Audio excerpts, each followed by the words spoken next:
Hello guys, कैसे हैं आप लोग। अपनी कुर्सी की पेटी बांध लीजिए, चलिए सीधा एपिसोड स्टार्ट करते हैं। शुरुआत में ही दिखता है जादुई ट्री जीव।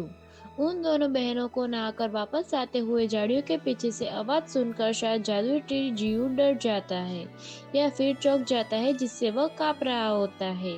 एक बहन हंसते हुए कहती है, सिस्टर जल्दी करो। दूसरी बहन कहती है, अरे रुको, थोड़ा धीरे चलो।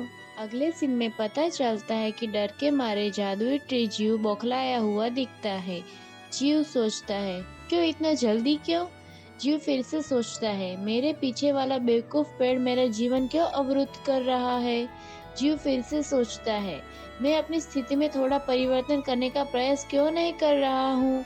अगले सीन में जादुई ट्री जीव अपनी जड़ों को खींचते हुए जमीन से बाहर निकलने का प्रयास करता है। जीव कहता है, जल्दी बाहर निकलो मेरी जड़ों। जादू जी जो बहुत ज्यादा जोर लगाता है, पर शायद वह निकल नहीं पाता है और थक जाता है। शायद ऐसा करने से उसे दर्द भी हो रहा होगा, क्योंकि देखकर लगता है कि वह दर्द में है। जीव सोचता है, मैं शक्तिहीनता के कारण सिर्फ दुखी ही हो सकता हूँ। फिर अगले सीन में शायद जादू ट्री जीव के सामने का नज़ारा दिख रहा होता है, और फिर पता चलता है कि जादू ट्री जीव अपने कोर को तने में बंद कर लिया होता है और वो फॉक्स उसके पास वाले पत्थर पर सोया होता है। फिर अगले सीन में शायद कुछ देर बाद का टाइम दिखाया जाता है। वो दोनों लड़कियां जू के पास से शायद वापस घर जा रही होती है। जीव सोचता है, आखिरकार वो दोनों चले ही गए। फिर जादू ट्री जीव डरते हुए थोड़ा सा अपने तन को खोलकर उन दोनों को जाते हुए देखता है। जीव सोचता है, फिर यह कभी वापस मत आना।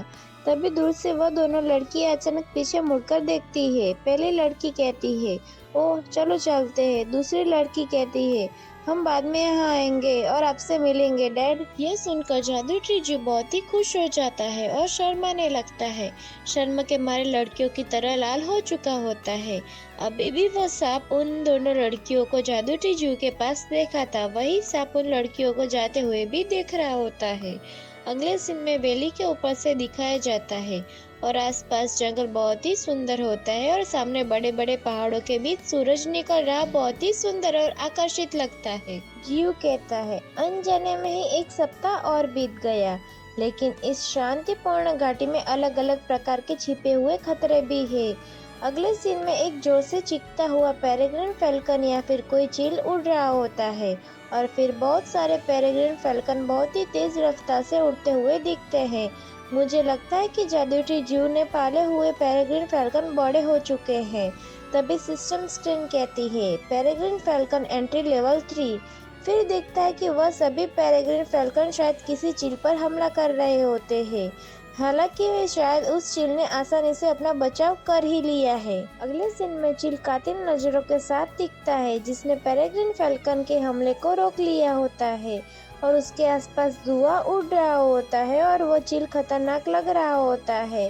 फिर चील की शिकारी जैसी आंखें और डरावना चेहरा दिखता है। तभी स्क्रीन नोटिफिकेशन पर दिखता है, म्यूटेड गोल्डन ईगल, जीवन काल 2/60 ईयर्स, जन्मजात प्रतिभा, चीखना और कान के पर्दे फाड़ने के लिए पर्याप्त, पंजे मार कर शिकारी को टुकड़े टुकड़े कर देना, सोने का पंख, मिश्र धातुओं की तरह कठोर। अगले सीन में वो गोल्डन ईगल अपनी चीखने की एबिलिटी को यूज करके पेरेग्रिन फैल्कन पर हमला करता है, जिससे उन छोटे छोटे पेरेग्रिन फैल्कन पर एक खतरनाक साउंड वेव लगती है। पर अचानक ही गोल्डन ईगल के पीछे वो रेड फॉक्स आ जाता है। शायद वह रेड फॉक्स भी हवा में ही गोल्डन ईगल के ऊपर हमला करने के लिए होता है।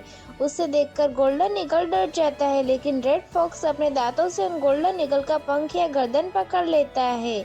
स्क्रीन नोटिफिकेशन आती है, muted red fox entry level 4। Red fox के काटने की वजह से गोल्डन ईगल अपने पंखों को फड़फड़ाता है और रेड फॉक्स को अपने पंजों में जकड़ लेता है, जिससे रेड फॉक्स की चीख निकल जाती है। फिर बहुत ही रफ्तार से उसे जमीन पर पटकता है। पटकने की वजह से रेड फॉक्स के सर से खून निकलने लगता है और वह रेड फॉक्स दर्द से चीख रहा होता है, लेकिन अभी भी गोल्डन ईगल के पंजों में ही होता है। फिर अचानक ही कुछ देखकर गोल्डन ईगल की आंखें खुली की खुली रह जाती है। फिर अगले सीन में उसकी आंखों में खौफ और मौत का डर साफ देखा जा सकता है, लेकिन फिर वह जादूई जू की तरफ घूरकर देख रहा होता है। फिर वह जादुई जू के सामने चीखता है जैसे कि वो हमला करने वाला है और जादुई जू को डराने की कोशिश करता है। उतने में ही जियो अपने बेलों को मिलाकर उनसे उस गोल्डन ईगल पर हमला कर देता है। हमले की वजह से गोल्डन ईगल का खून निकल जाता है और वह गिर जाता है। स्क्रीन नोटिफिकेशन आती है, लेवल 7 म्यूटेड गोल्डन ईगल मारा गया। फिर से स्क्रीन नोटिफिकेशन आती है, इवोल्यूशन पॉइंट्स +70। फिर गोल्डन ईगल को मारने के बाद जादुई जियो शायद किसी तरफ देख रहा हो ऐसा लगता है। जियो सोचता है पेरेग्रिन फाल्कन को 2 सप्ताह तक लाइफ एसेंस देने के बाद उनकी वृद्धि बहुत तेज हो गई है। उतने में ही वो पेरेग्रिन फाल्कन उड़कर वापस आ रहे होते हैं। जियो कहता है बहुत बढ़िया, तुम्हारी कड़ी मेहनत के लिए धन्यवाद। रेड फॉक्स भी जादुई जू के पास जा रही होती है और पेरेग्रिन फाल्कन जादुई जू के ऊपर घोंसले में वापस बैठ रहे होते हैं। जियो सोचता है रेड फॉक्स के साथ भी यही हुआ, जब से मैंने उसे बचाया है तब से वह हर समय मेरे साथ ही रही है। फिर जादुई जू शायद उसे मरे हुए गोल्डन ईगल की बॉडी को देख रहा होता है। जियो कहता है यह पिछले पूरे सप्ताह मेरे ऊपर चक्कर लगा रहा था, हमेशा मुझ पर आक्रमण करने की कोशिश करता रहता था। लगता है आज मैंने आखिरकार उसे मार ही दिया। मुझे अपनी आभा को बेहतर ढंग से बढ़ाना चाहिए, हो सकता है कि दूसरे गोल्डन ईगल भी इसकी तरफ आकर्षित हो। जियो कहता है बस, लेवल 7 गोल्डन ईगल बहुत परेशान करने वाला था। अगले सीन में कोई उड़ते डायनासोर जैसे या वुल्फ जैसे खतरनाक जानवर दिखते हैं। जियो कहता है यदि यह किसी खतरनाक लेवल का प्राणी होता तो मैं पहले ही मर चुका होता। जियो सोचता है मुझे ज्यादा स्ट्रॉन्ग होने की जरूरत है। जियो कहता है इस वैली में निश्चित रूप से कोई एक शक्तिशाली प्राणी है जो एक ही बार में मुझे मार सकता है, मुझे लापरवाह नहीं होना चाहिए। आज का अपना सफर यहीं तक का था। अब फिर मिलेंगे नेक्स्ट एपिसोड के साथ। Thanks for watching our videos. Please like and subscribe, guys.